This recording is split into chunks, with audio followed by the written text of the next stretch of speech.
Hi, I'm Stan Pierre-Louis, President and CEO of the Entertainment Software Association. The ESA serves as the voice and advocate for the U.S. video game industry. We are proud to be here at the 2021 Games for Change Festival and to announce the release of our annual Essential Facts Report on the state of the video game industry. Here's a quick rundown of this year's report. The 2021 edition of our Essential Facts Report represents a snapshot of the video game playing community in the United States following a year of social distancing. Although the country is starting to reopen, the pandemic has had and still has a profound impact on every aspect of our lives.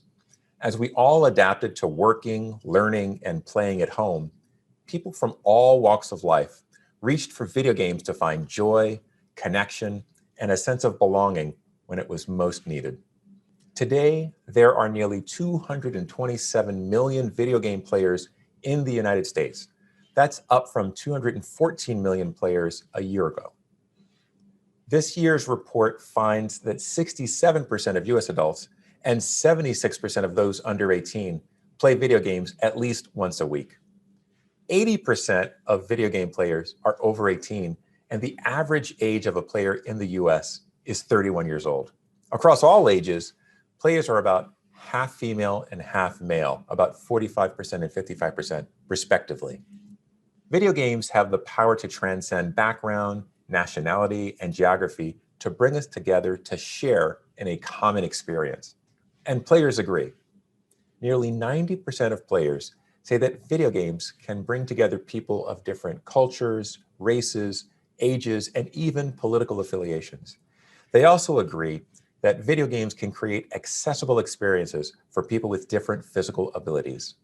More than half of players say that video games help them stay connected to friends and family. And 42% of players say they've met a good friend, spouse, or significant other through video games. And it's easy to see why video games are so popular. 90% of players say that video games bring joy through play.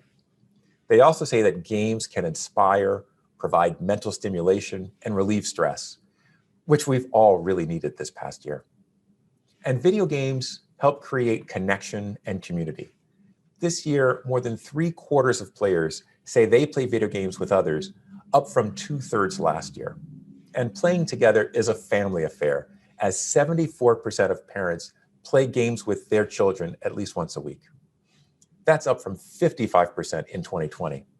And total cooperative playtime is up nearly an hour since 2020. Not surprisingly, most of that increase in co-op playing comes from online play. With respect to the pandemic in particular, about half of players say they played more during this period, and most players say they'll continue playing even as the country opens up and as social distancing requirements start to subside. Video games are enjoyed by every demographic, but parents saw games as especially helpful for their children. 71% of parents report that video games were a much-needed break for their children during the pandemic. Many families used video games as part of their education program last school year.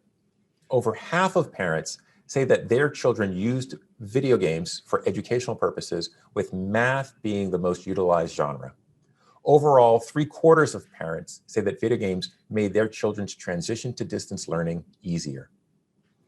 Everyone here at this year's festival knows that video games can serve as a positive influence on the world. I'm happy to be sharing this year's report with all of you and to highlight the breadth and diversity of the video game playing community. To learn more, visit our website at theesa.com. Thank you.